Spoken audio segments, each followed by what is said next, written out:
It was them. So don't look at us, Mr. Prime Minister. Look at yourselves. Because the Eastern Caribbean Central Plan has decided to take over the Bank of Antigua. It was not the government or the UPP government idea, Madam Speaker, to take over the Bank of Antigua. It was Sir Dwight Venner, the governor of the central bank, and Dr. Ralph Gonsalves, Prime Minister of St. Vincent and the Grenadines, who came up with the idea of a takeover by the indigenous banks. The fact is, the Minister of Finance of Antigua merely sat there and he shook his head in agreement after his idea of a takeover by a Trinidad bank was rejected.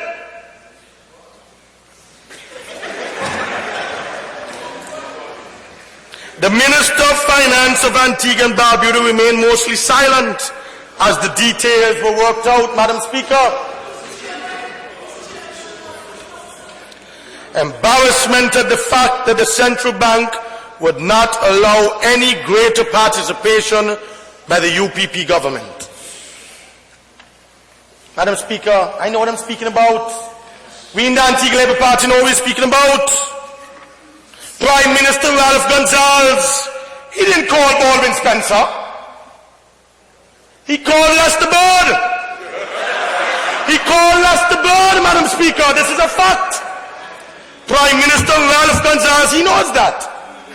Because after he finished speaking with Lester Bird, and he put down the phone with Lester Bird, he called Prime Minister Spencer. And he said, Prime Minister Ralph Gonsalves, he knows this is the truth. Asked Lester Bird for his cooperation, and Lester Bird gave it. And this is why Lester Bird said, and I quote, "The ALP welcomes the recall of Parliament, the highest decision body in the land, because we want to ensure that the Stanford assets do not fall into foreign hands, that the authorities of this country have not vetted and approved, and with whom there is no contractual understanding." Madam Speaker, Lester Bird and the Labour Party was concerned especially about the lands around the airport, which we agreed could have been developed for specific purposes and would benefit. But we must ask ourselves today, who created this mess, Madam Speaker? And who can move Antigua from this mess? That is the question. What have you done for 4.5 years? What have you completed? Look around, every single hotel, every single school, every single building was built during the Antigua Labour Party. What are you trying to do? Destroy it. So after 5 years, Madam Speaker, of record high negligence, record high incompetence, record high crime, record high taxation, record high cost of living, record high health care tragedies, record high human suffering, record low investments, record low job creation. The UPP refuses to accept the people's desire for change. For months, Madam Speaker, it played around with the election date, delaying and delaying and delaying. Honourable Member. Honourable Member.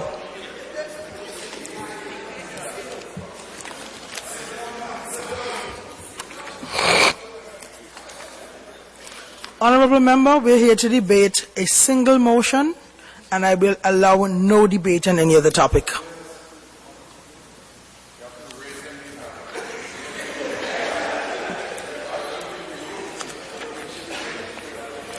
So if you intend to continue, please confine the debate to the motion.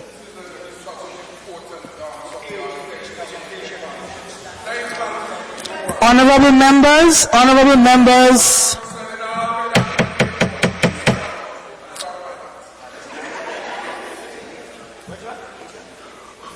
Honourable members, the motion and nothing but the motion.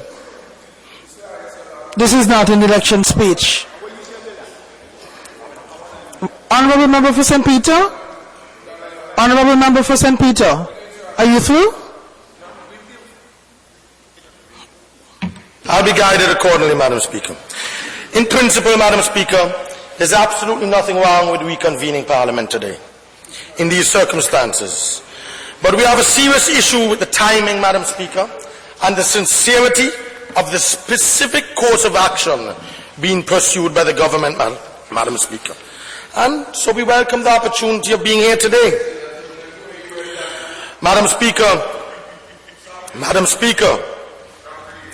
we have had for 5 years of governance, Madam Speaker, in this country, which we have had vindictiveness, where people in investment have been afraid to come into this country.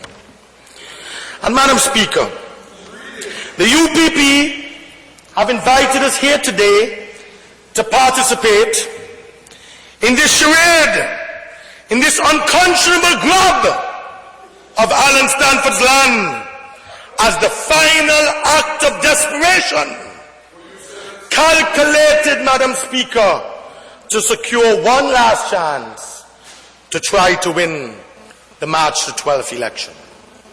But it won't work. And while the UPP wants to acquire for public purpose, Madam Speaker, 250 acres of Stanford's land spread over 48 parcels before March the 12th election, all indications are, Madam Speaker, that this will only frustrate and eventually force the closure of the very Stanford companies that should remain open in the public interest. You acquire land, Madam Speaker, only for public interest, for public good. I want the Prime Minister and the Attorney General to tell me today, what is the public interest and public good acquiring ongoing businesses that have already been employing people, that have already been operating and providing gainful employment? It is not an open piece of land that you are acquiring, Madam Speaker. Many of the assets are still acquiring ongoing jobs. Honorable Member, do you have a copy of the motion? Yes, Madam Speaker. The responsibility, Madam Speaker, before us today is to be thoughtful. It is to be honest. It is to be innovative. And that's what you would expect a government to do, to protect the economic interests that may be affected by the Stanford fallout, Madam Speaker. But instead, the UPP has once again jumped behind the wheels of its vengeance bandwagon, blundered on the wrong track, and moving in the wrong direction, speeding in the wrong direction, Madam Speaker, because the overriding motivation is to try to win votes today by getting back at Alan Stanford, under the false pretense, Madam Speaker, of defending the national interests. What national interests? Madam Speaker, I want now to examine the facts. With your permission, Madam Speaker, I want to spend some time going through the details of what is going on the public record in this most unfortunate manner, Madam Speaker. And with your permission, I want to read from the Securities and Exchange Commission in the United States, which has charged Sir R. Alan Stanford and his 3 companies for orchestrating a fraudulent multi-billion-dollar investment scheme centering on an $8 billion CD program. Do you have copies for the House this time? Right here, Madam Speaker. Please. Thank you. Madam Speaker, I would like to have the common courtesy to hear myself and not to hear that dumbbell from Wool North. Honorable Member? He's really irritating me. Honorable Member? Yes, Madam Speaker. You will withdraw that statement? Definitely. I'm sorry, sir. Listen and learn, man. You didn't even pass any GCE. Honorable Members? Your head empty. Honorable Members? Honorable Members? He's irritating me, Madam Speaker. I think you're playing to the gallery. No, I asked the gallery please to keep down the noise so I can hear myself. And then you proceed to entertain them. And you are now in the gallery, Madam Speaker. You are proceeding to entertain them. But I haven't heard you tell them to be quiet.